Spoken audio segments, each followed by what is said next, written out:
We're traveling to South Africa tomorrow, actually. By the time this video's up, I'm pretty sure we're already going to be in South Africa for him to meet my parents and to start the visa application. Hello, I'm Jude. Minnie's hobby husband. It's my game voice. Nice.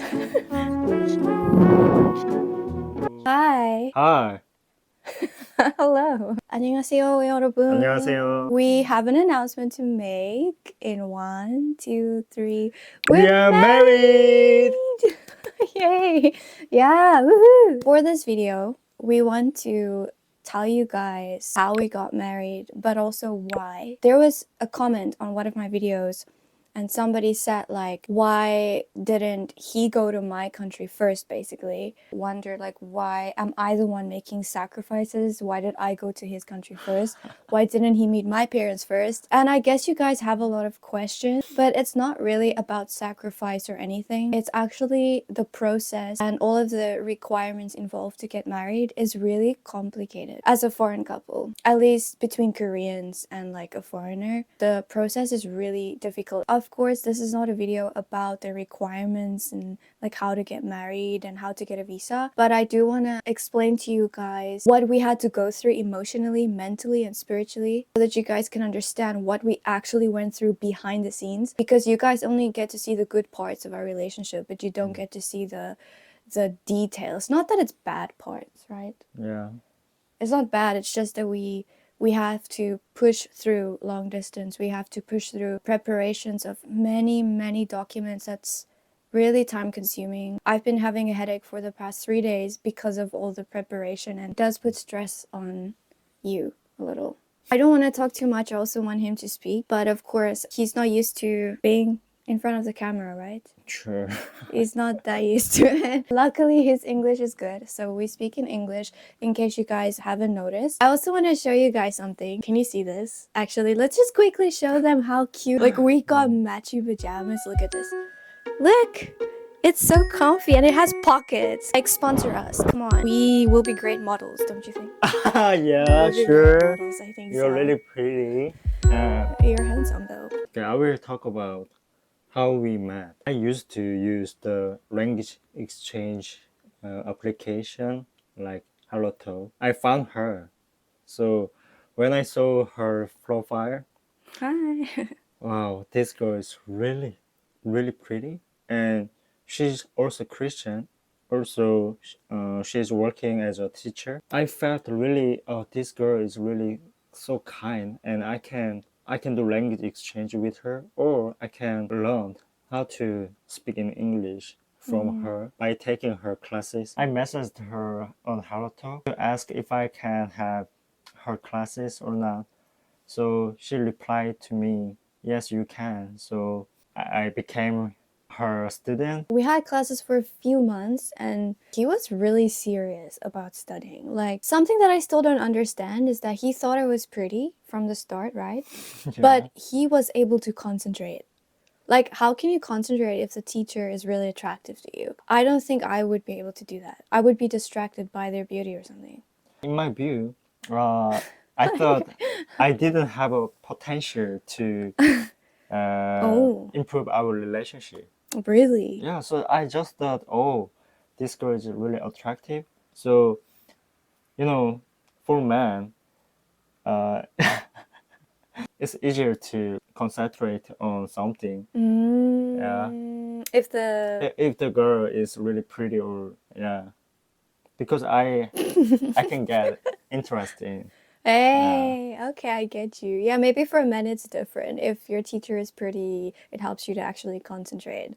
But I think for me as a female, like, no, it would totally distract me. That's basically how we met online. And he had to explain that because he was the one who reached out to me first. And that's also, just FYI, one of the main things that I prayed for is that I asked God basically, like, literally, word for word, like, if this is like my future husband, if my future husband is here, like right now, let him be the one to approach me. Let him be the one to message me first or talk to me first. I don't care how we meet, whether it's online or in real life. I basically just ask God that the man should be the one to reach out to me first and to do the pursuing first. And I do believe, actually, as Christian, like, I believe that that's the way it should be. At that time when he messaged me, he was still a stranger, so I didn't think of it as like, oh, this is my future husband. Like, no, it was just he messaged me. Yeah, it was just like, let's see what happens, if he's really gonna become my student or not. And then he did. The next point is how our relationship grew, and I feel like there's so much to say about this, actually. We went through a lot of things, so it's difficult to say just one thing or yeah. So we need time. We need more time to share a lot of things. Yeah, I just want you guys to know that we are gonna make a relationship testimony video where we're specifically focusing on all the details of how we grew spiritually, because that is like the most important thing for us to share. For this video, we want to keep this short and sweet and just give the basic details. But if you guys are interested, please stick around, because we're gonna be sharing the spiritual and the deep details of it. How we kept developing our relationship was mainly through strong communication. There was like specific times that we had to communicate because of our 7-hour difference. That's no joke. Yeah. Like, that's challenging. After work, when I came home, it was maybe around 5 p.m. or 6 p.m. Yeah. But I needed to take a nap after eating dinner. He naps every day. Yeah. We were in a long distance. That's why we needed to focus on our conversation. We needed to spend our energy to understand each other and make a time to communicate with each other. Facts. Straight facts. Take note.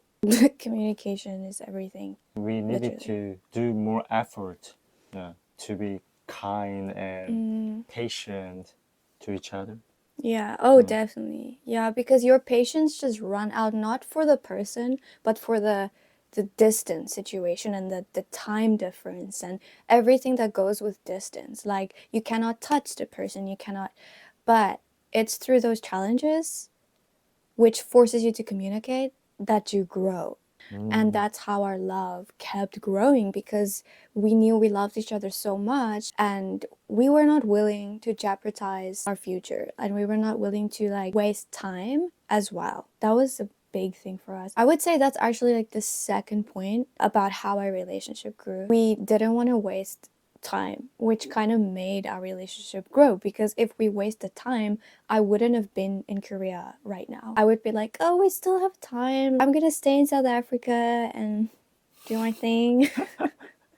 And I'm just gonna, take my time. Like, no, I love this man, I know he's sent from God, I know he's my husband, he knows. You're my wife. Exactly. You're my future wife. Yeah, at that time, right? We're married now, so, but like, so we already knew. You don't want to rush it as well, but you also don't want to like overly extend it. The fact that we were serious about not wasting time made us speak about marriage and our goals a lot. Because if you're serious about not wasting time, if you're serious about getting with the person you love and living with them for the rest of your life, you are gonna communicate about future important things a lot, like marriage, what house do you want together, what's your goals for like even kids in the future. We realized that our values are the same, but also our goals. We work well as a team. Of course, we've had arguments like every other couple, and yeah, sure, we've had difficult times. The relationship is about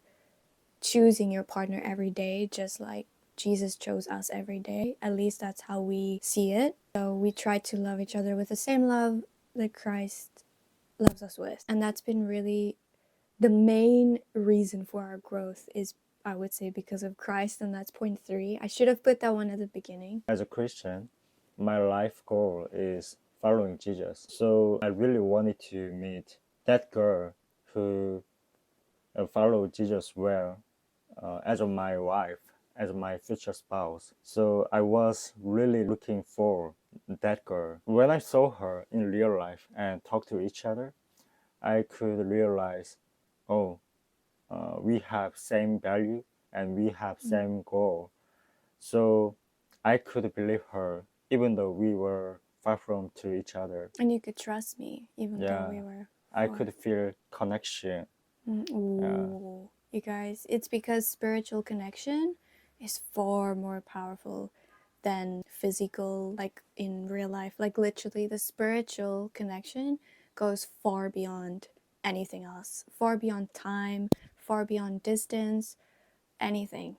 Like there's nothing as powerful as the power of God in prayer. Whether you believe it or not, like I just have to say that that's factual because we are literally living proof of that. We were kind of jumping around a little bit, not gonna lie, but I'm gonna try to like stick to this in the correct order. He already explained about him messaging me first online, and then after that I went to Korea like last year, which was 2023 because it's almost 2025 now as we're filming this. And I visited my brother in Busan, and then I went to Dongtan as well to visit another South African friend who was there. And he lived in Ulsan, and he still lives in Ulsan right now. Then we decided to meet because we thought it would be really cool and interesting to share our testimonies. That was literally like our main point why we wanted to meet in real life.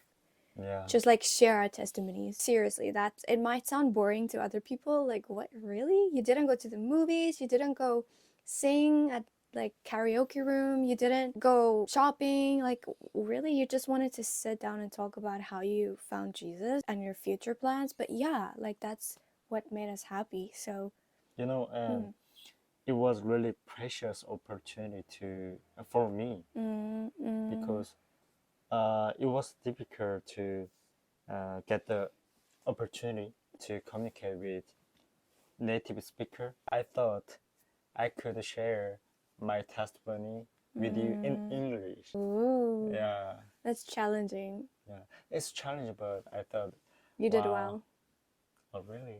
Thanks. When I saw her at first meeting, I think I fell in love at the time. Was it because of the sun in my eyes? Blue eyes. Look at the blue eyes. Is it blue now?